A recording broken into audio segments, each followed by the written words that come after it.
Hey, welcome back to the channel. Today I'm going to be taking you through 4 of my top tips to start a productive day.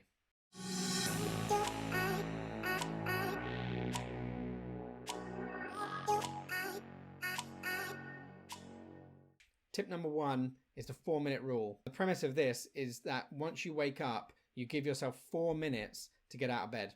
That 4 minutes starts from when you look at your alarm clock and you see the time. You give yourself 4 minutes from that time. Now, what you're not going to do in this 4 minutes is look at your phone at all. Don't pick it up. Don't look at social media. Don't look at your emails. Just leave your phone where it is, preferably out of your reach. The reason for this is apps and social media are all designed to grab your attention and then to keep you engaged for long periods of time. What starts out as a 20-second check Facebook, check Instagram, actually becomes 5, maybe even 10 minutes of just aimlessly scrolling through content. And you're not even getting any joy out of it. You're just scrolling for the fact of scrolling's sake. And that is one of the worst ways of starting off your day. So don't go anywhere near your phone. Now, the second tip is make your bed. Now, I know this seems a bit weird. I'm just a guy on YouTube telling you to make your bed. But the fact is that making your bed in the morning is one of the first tasks that you will complete. If you don't want to listen to me, why don't you listen to an ex-Navy SEAL, Admiral McRaven, who gave a great talk where he goes through the way that the Navy SEALs start off their day in training. And he specifically talks about the fact that making your bed is the first task that you start and the first task that you complete in your day. And finishing that one task is the start of the momentum that you're building to have a really productive day. The idea behind this is to walk into every room of your house. When you walk into the room, what you're going to do is make 3 things better.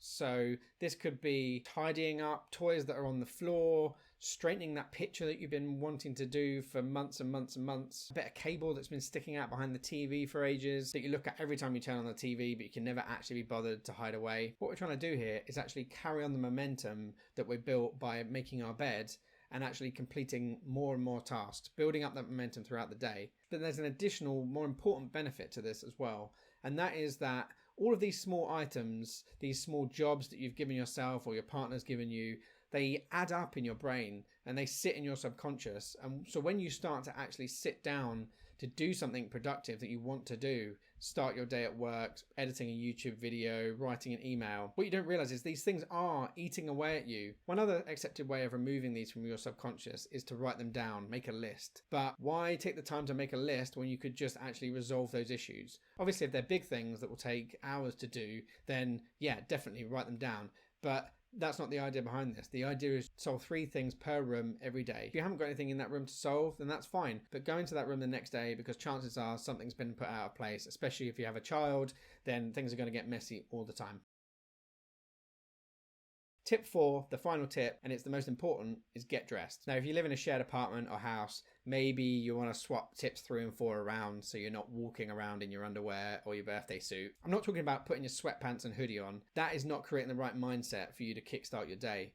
What I'm saying is get dressed. This morning, for example, I knew that I wanted to record this YouTube video. I had to put something on that I knew that I would be happy recording in. The reason for this is whatever tasks you have to do throughout the day, you want to reduce as many of the barriers in front of completing or even starting those tasks. If one of your tasks is as simple as going to the shop, if you get dressed in the morning, something that you wouldn't go to the shops in, you're actually building barriers in front of the task that you've got to do. So make sure that when you get dressed in the morning, you're getting dressed into something that is not a barrier to the task that you're trying to complete during the day. Here's an interesting thought. How long do you think it would take you to do all these tasks? Walking the house is probably the most time consuming, but you should limit yourself to only resolving 3 issues per room. And unless you live in a mansion, that's probably not going to take you longer than 5 minutes. Now think back to the day before where you sat in bed and you scrolled Instagram and Facebook and you read the news and then you finally kind of dragged yourself out of bed. These 4 things can be accomplished in exactly the same time frame as that, but actually even quicker. Once you start to get into a rhythm and get into a habit of doing this, you can actually decide that you don't want to be in bed for 4 minutes. You just want to be in bed for 1 minute and you just want to get out and get up and get motivated and get going. So you've already accomplished great things in the same amount of time that you would be just scrolling through Facebook lying in bed. A final word, and this is incredibly important when it comes to productivity, motivation, and habit building.